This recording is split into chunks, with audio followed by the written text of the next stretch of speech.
What is just a placebo effect but most people don't realize? When my niece was about 4, she was terrified of monsters. Under her bed, under the couch, in her wardrobe, inexplicably, in the toilet. Her mother made her up a little spray bottle labeled, monster spray, and filled it with water, the finest monster repellent money can buy. Now she can get rid of monsters anytime she likes. 2 quick spritzes and they won't come anywhere near her. This obviously has nothing to do with placebos, because monster repellent is legit. I just wanted to share. My son was an army medic. Sometimes soldiers would complain about aches and pains, but he knew there wasn't really anything wrong. Worry, boredom, homesickness, anxiety often comes through as physical symptoms. He still wanted to help, so he would give them plain old aspirin. He'd put a few tablets into a little envelope and casually warn them that the medication was pretty strong. Tell them to take it exactly as directed. He said it was amazing how often a guy would come find him and say, "Doc, those pills you gave me worked. Pain is gone and I slept like a log." There's nothing fake about a placebo. It's a very useful medical tool. When my daughter was very young, I had to leave for work for a couple of years, only coming back once a month. My daughter started to have nightmares, so I bought a teddy bear that I gave her and told her he would keep the nightmares away. Years later she asked me why it worked. Because you believed me. Clicking random buttons during the Pokeball catching animation. Your blanket covering your legs, yourself from a serial killer at night. To a certain extent, alcohol. Many of the behaviors associated with drinking, aside from direct physical effects, come about through learned behavior, environment, and cultural conditioning. There have been hundreds of studies where college students are unknowingly given non-alcoholic beer in a bar-like setting, yet after a few they behave like they are buzzed. However, that doesn't happen when given non-alcoholic beer in a classroom setting. Products claiming to detoxify your body. No, your organs flush most things out the system itself. Worked at a camp, the infirmary would give campers homesick medicine. Pretty much Gatorade and sugar. That stuff worked wonders. Some parent blew up and thought we were lying and brainwashing kids, so they got rid of it. I am not a big audio geek, but I have been sitting in and assisting with running sound at my local church. I am learning a lot.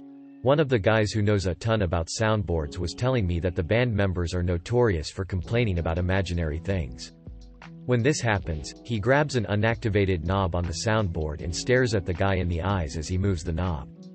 95% of the time, when he asks if it is better, they will say yes and won't complain about it again. Balance bracelets. The kiss you give a kid after they get hurt. I mean, most people know it does nothing, but few realize it actually works due to the placebo effect.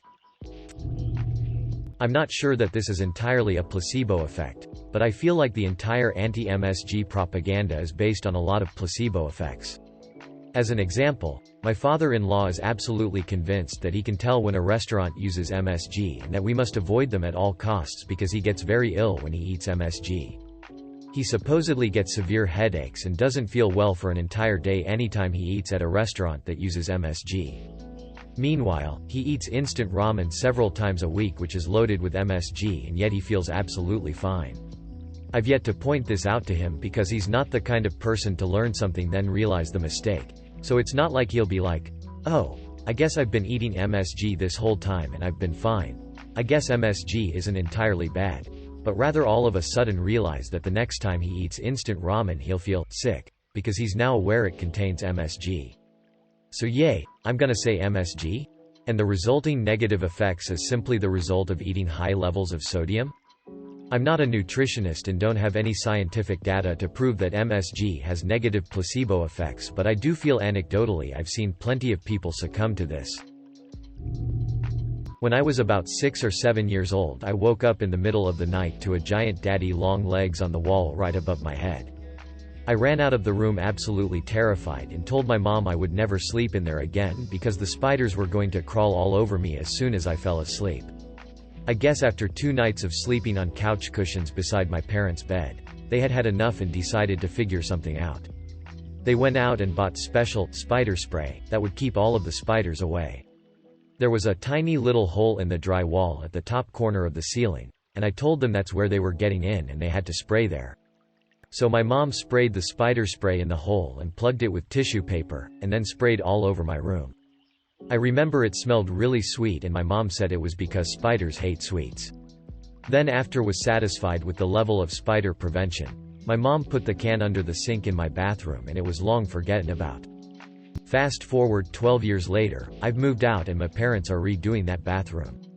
They asked me to come over and grab any stuff I still wanted. I'm rummaging through and I pull out an air freshener can with little holographic Halloween spider stickers all over it. My mom starts laughing and tells me that that was my special spider spray. I was completely floored, ha ha ha. I had actually never caught on. I thought it was genuinely spider spray when my mom had used it, and now I was looking at a Glade can with Halloween stickers all over it. Wasn't even convincing at all, but it totally did the job, ha ha ha. Just made me realize how gullible kids can be. Herbalife and similar products. The people I know who talk about how great it is don't understand the real reason they are losing weight and feeling better is because they completely changed their diets and eating habits.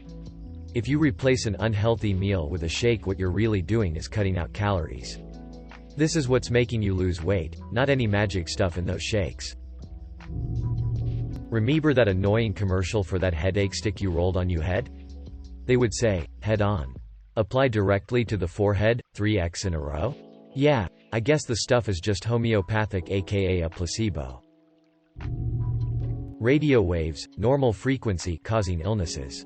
There was a radio tower put somewhere near people's houses, when they started complaining about headaches, fevers and other symptoms. The reaction from the company running the tower? Just wait until we turn the thing on. Juice cleanses. First of all, you aren't cleansing anything. Additionally, of course you are going to feel better after not eating for a weekend. Drinking sugar water doesn't do your body any favors either. But it's been 3 days since your body has gotten much needed calories. Eating anything is going to make you feel amazing after that nonsense. A broken marriage, but flex tape is still more effective. There's good evidence most over-the-counter cough medication is no better than a placebo. https://www.ncbi.nlm.nih.gov. PMC, articles, PMC 1325161. The bias placebo. It's a very simple concept where someone allows a certain bias, as in an idea, create a placebo effect. For example, you may have a bias that fish taste nasty even if you have never tried it, so when you finally do, the placebo effect kicks in and ruins it. This is very common and comes in many forms. It's always self-inflicted and is easily fixed. It's so common that people can have this happen nearly day to day depending upon the bias and not even know it. I'm not sure if it's technically a placebo, but smoking to help with a hectic situation. Your body is using a cigarette or vape as a tool to force you to take long breaths, hold them in, then exhale slowly. After a few hits you feel much better and calmer, partly due to that sweet nicotine, but partly due to the physical response of your body slowing down for a minute and taking some deep breaths while focusing on something other than the issue at hand. My little sister thinks she's high off her rocker all the time because she vapes CBD oil. Huffing essential oils for ailments. Homeopathy. Well, I don't know what a placebo is, but this guy on the street sold me these orange pills that have cured practically everything that ails me. They also taste like orange Tic Tacs. Yum. Anyone else puzzled by the way we downplay placebo effect? It's just a placebo effect. So in medicine, that means some people actually just believe themselves into feeling better comparatively to the test group who actually got medicine. Feels like unfinished research. Reddit karma. Sugar hyperactivity.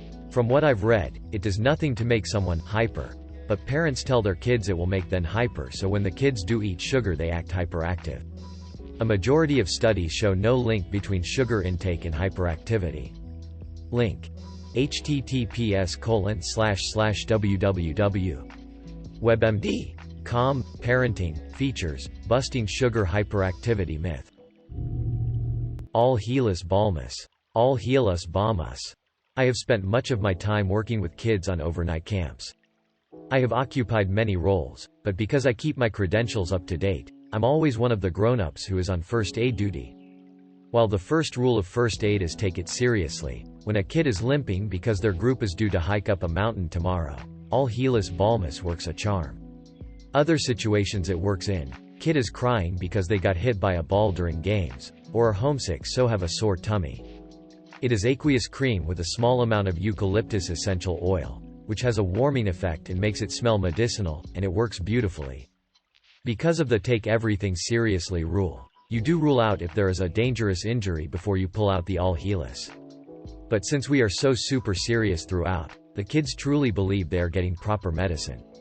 Typically you have the kid in the office, having ruled out the possibility of hospital, doctor or camp nurse, and it's definitely an all helis job. You very seriously tell the kid you have a strong cream that will help make them feel better. You pull out the all helis, which you need to keep in an official looking tub to keep up the appearance, put on latex gloves and then rub it into the sore place. Of course, rubbing anything that is sore makes it feel a bit better, but at this point, the kid probably needs attention and a bit of feeling special, and like they are being taken seriously. Then, once you've rubbed it all in, you look at your watch, and say, "Now, you should start feeling the effect in exactly 2 minutes." You explain that the powerful cream needs to be activated by the air. The eucalyptus oil's thermal properties are helped by airflow, so you need to move around to get new air around it. 90% of the time, the kid is back up and running around with friends in no time at all. The other 10% probably need a hug. A sugar rush. Thoughts and prayers. Elevator closed doors buttons. When Harry Potter pretends to put liquid luck in Ron's cup before the Quidditch match, and Ron fucking kills it like a superstar, and then gets laid like 41 times a day. Skinny teas and/or products. They are laxatives. The weight you are losing is simply just water weight.